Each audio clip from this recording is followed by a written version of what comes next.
Namaste. Encountering circumstances which we call as fate, situations, we sometimes wonder not only what is God doing, but what are the devatas doing, gods, because they are the cosmic managers. So why they are not hearing to our cry? See, for every story of one of the god miraculously changing life, there are plenty where people cry and nothing happens. It's also true. So why they don't act? Why don't they listen to our tears? Why do they allow an event to take place which is almost like a horror? Why is it allowed? What are they doing? Okay, human beings cannot say, but the gods are there. Like the movies of old, there should be suddenly some lightning, suddenly something flying and hitting and killing. It doesn't happen. I mean, it's very rare. Yes, the prarthana of the earth, who is a bhakta who has turned to the divine, invariably there are interventions. But there are countless people who don't have that access. But the gods are there who are supposed to look after. But what do they do? Why do they allow this passage, painful passage?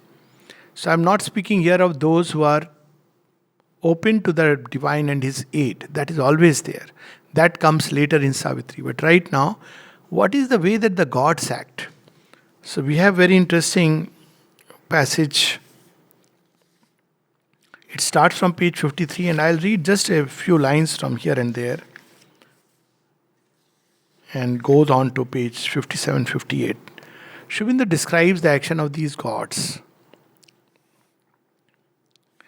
Masters of living, only the immortals on their deathless heights, dwelling beyond the walls of time and space, masters of living, free from the bonds of thought, who are overseers of fate and chance and will. They are the overseers who watch over. You see, story of Nal Damayanti. They even go to try to dissuade Damayanti from marrying Nala. So they are the one who are overseers and experts of the theorem of world need. They know what is actually needed and how to achieve it. So that's the theorem. We don't understand. We don't even understand the world need, let alone the theorem. Can see the idea, the might that change time's course, come maned with light from undiscovered worlds. Here, while the world toils on with its deep blind heart, the galloping hooves of the unforeseen event, bearing the superhuman rider near and impassive to earth's din and startled cry, return to the silence of the hills of God. See how with Sri Aurobindo we can literally say what once people said of, Caesar the conqueror. He came, he saw, he conquered. He came, he changed, he left. Didn't leave quite, but he came, he did what had to be done. And while this First World War was going on, see this is just like the Gita story. While the Kurukshetra war is going on, Shri Krishna is giving the Gita. So war is gone. Nobody knows. Actually, there were Agni Astra, Brahmastra. Was it not? You will see debates and discussions on Kora. But nobody doubts the Gita and its wisdom. So in the First World War, when the world was caught up in the grip of a convulsion, Sri Aurobindo was revealing lines of Savitri, the new dawn. And in the Second World War, when that entire poison had come out, because the First World War could not empty, it's such a, Kalkut. Sri Aurobindo was perfecting Savitri, and of course the life divine. Now the fumes of the world war has settled. But where do we find the light to the future? It is through Savitri. So this is the way they come, they do, because they see the far sight of the unforeseen event. He could cast. If somebody would ask Sri Aurobindo, how do you know that supermind is going to descend? Though he gave signs, that is his compassion. He could have simply said, I have seen it with my seer vision. But he gave logical signs. So sometime when people ask that, but how do you know supramental manifestation is taking place or not taking place? So I often ask, long answer or short answer? Long answer will take 1 hour lecture. Short answer is because Mother and Sri Aurobindo have said so, and I have faith in Mother and Sri Aurobindo. That's the end of the story. They are seers. I mean, in India at least, we must understand the difference between seer vision and ordinary vision. In India at least, where we trust the word of the seer. So, and then how do they act? These gods,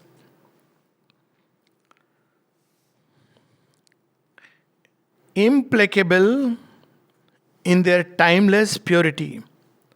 All barter or bribe of worship they refuse. These great gods. You can't tell them, please, 5 rupees, 50 rupees, 500 rupees. All barter or bribe of worship. So many fasts I will keep. They just, you see, people try this. I know women who keep Sola Somvar. How many Sola, na? I think 16 Mondays they keep fast for Shiva, in the name of Shiva, to get a husband like Shiva. It's a different matter that if husband is like Shiva, they will be confused whether what we asked was the right thing or not. Because though they will ask for Shiva, they would want Krishna, and both are very difficult gods. Because Shiva means he will live in his own dhuni. Suddenly he'll go into trance. He will live in his great world and you don't know what's happening. So you have to manage everything. Parvati has to be Durga, Kali, all the things. Shiva is in his trance. And if you have Krishna, you are all the time jealous and you are wondering, this Krishna, he is here, there, everywhere. Suddenly you'll say, I have to go on the battlefield of Kurukshetra. So you see, either way you are caught. So better not to try for, these gods. If they come, there is a problem. But that's a different story. They know that this person is doing the vrat upas, but is not serious. If I actually come, the lady will be frightened. Frightened. So, therefore, all barter or bribe of worship they refuse. This is the QED part of it. All barter or bribe of worship they refuse, unmoved by cry of revolt and ignorant prayer. Why did you do this to me?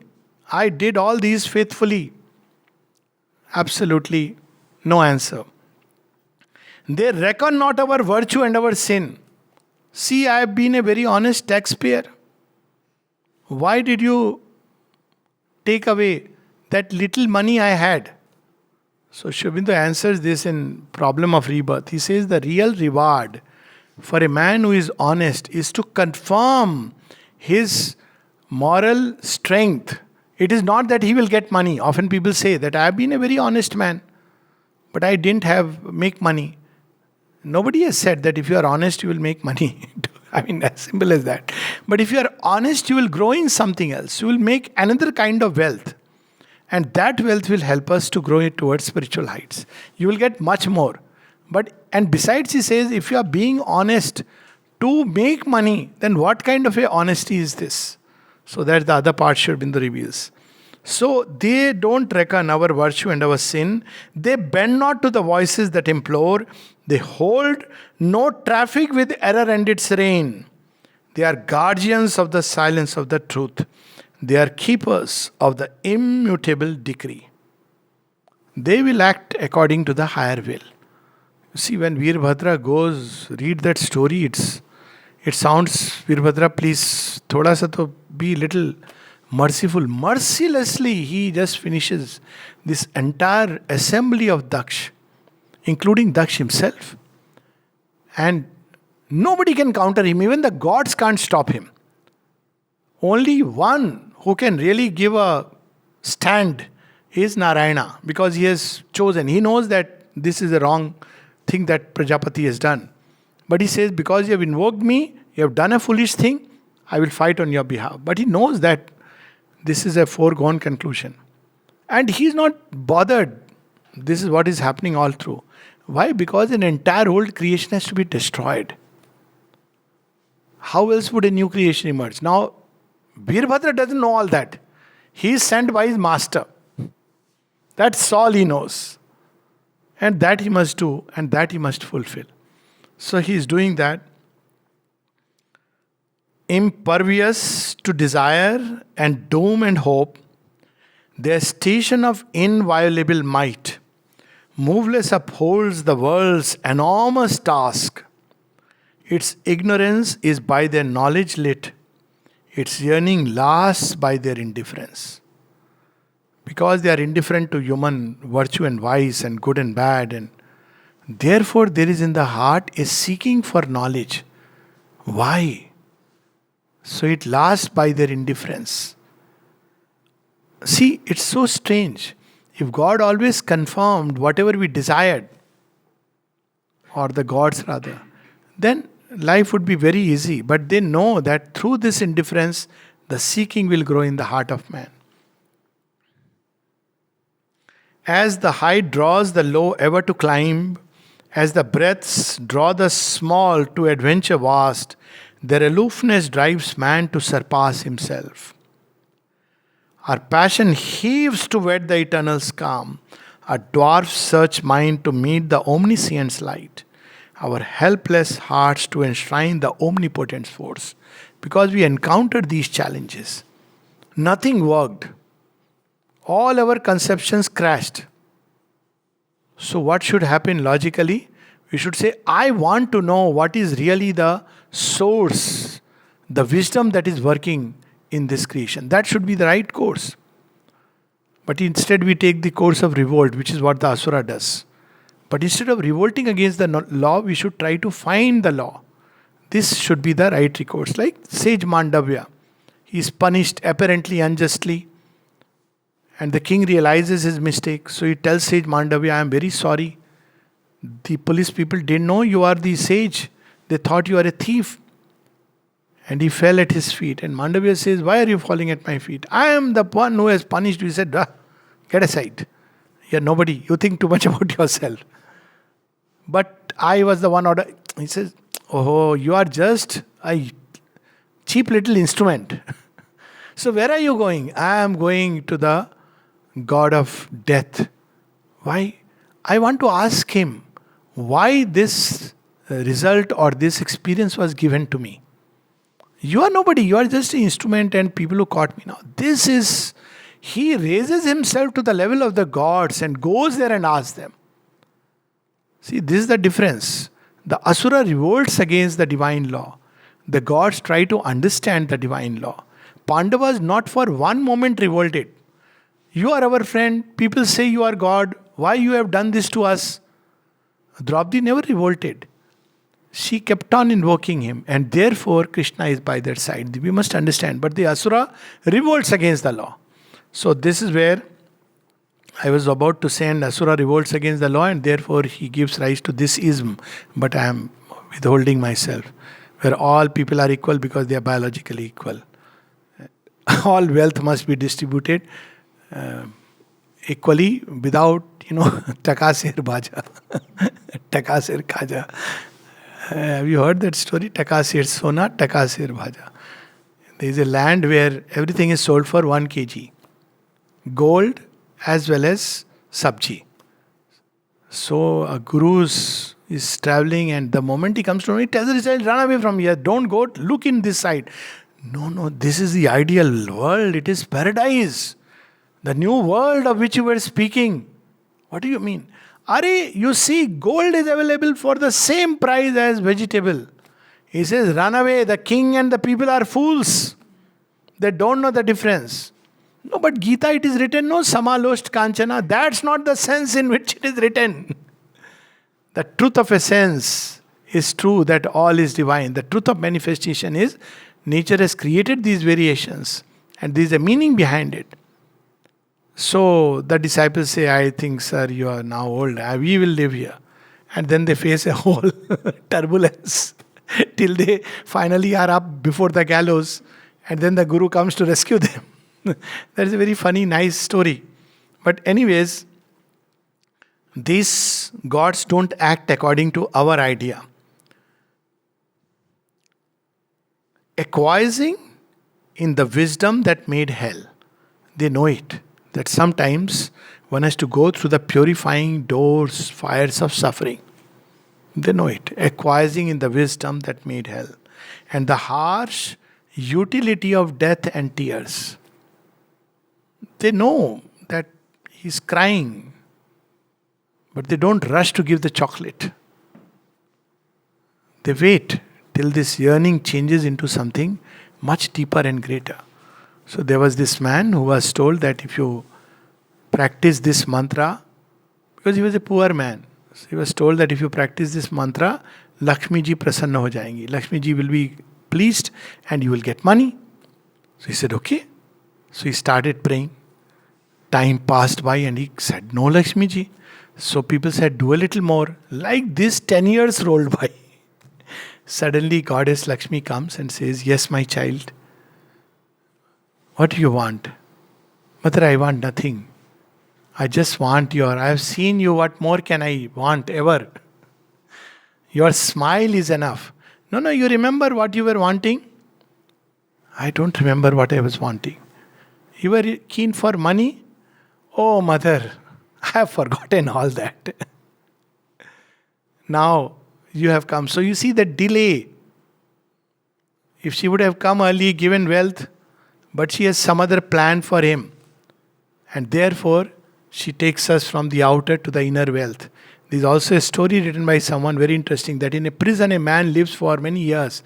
And there is a person who has told him that if you can stay in the prison for so many years, actually there is a man who is convicted. So he catches his friend and says, if anybody can stay on my behalf, take the blame on himself, 10 years imprisonment, then I'll give him a huge wealth fortune. So one of his friend, he agrees, this is okay. So he stays and he starts 10 years of prison or whatever. He starts meditating, he starts wondering on the things of life, he reads book, he starts writing. And the condition is you will not leave a day before. Even if they say you will live for the whole period. So just one day before, he leaves. He talks to them. He was a very good, any day he could leave, he was granted that exemption by the authorities. So he walks away, and next day when his friend comes to give him a lot of money, he realizes that he has just left a little note for him. He says, living so many years, I realize there is no value for all this money. I can do without it. So you see, that's where we don't understand the wisdom that made hell and makes us go through pain and tears. Acquiescing in the gradual steps of time, careless the seam of the grief that stings the world's heart, careless of the pain that rends its body and life, above joy and sorrow it's that grandiose walk. They have no portion in the good that dies. Mute, pure, they share not in the evil done. Else might their strength be marred and could not save. So therefore they stand above is that grandeur walk. They can save, they had that power. But how they operate is beyond human comprehension. Just one small little story with which we can stop this passage. So, Nalini Das, two stories. One story is that there was this famous Mridu who fell down from the roof and she died. So, of course, we know that Sri Aurobindo came to take her and she was very anger prone. And mother says, see too. Sri Aurobindo says, yes, anyone who dies here henceforth, irrespective of his state of consciousness, will come straight to me. So she says, what a power, irrespective of the state of consciousness.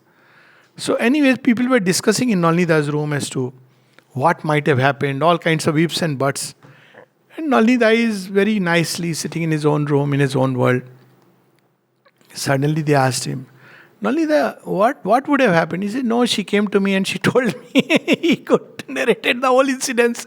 Nobody knew what had happened. That she was standing on the terrace and she was trying to pluck something and she stretched a little more and she lost the balance and fell down.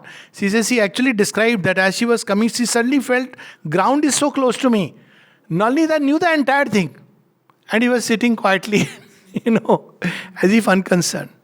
But the same Nalini Das, look how they can act.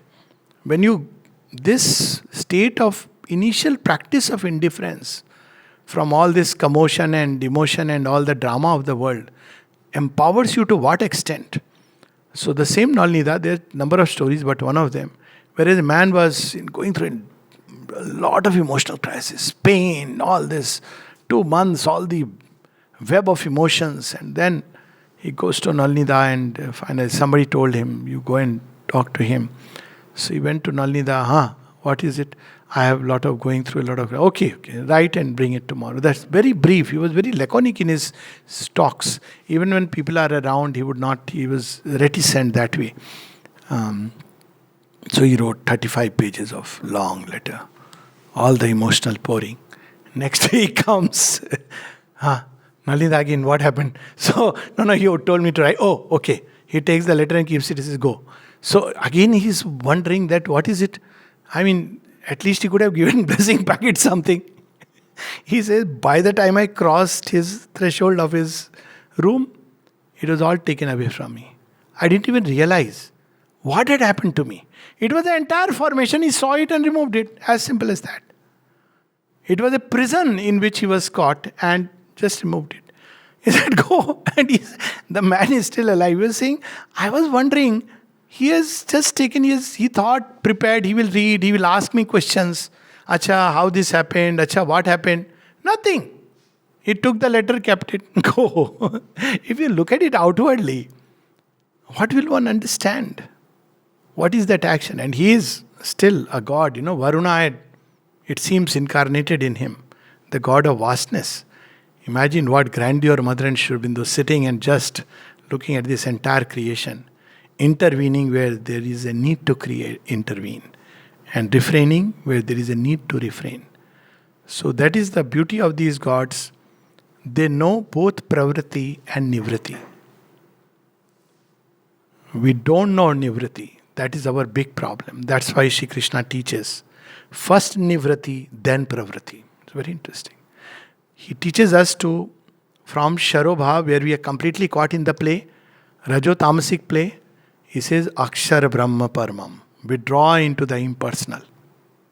So it's a kind of nivriti. You are freed from the stress of ego and desire which pushes to act. Then he says, now act pravriti. From that deeper self, from the true divine impulsion in us. That we'll probably take up tomorrow from writings on the Gita.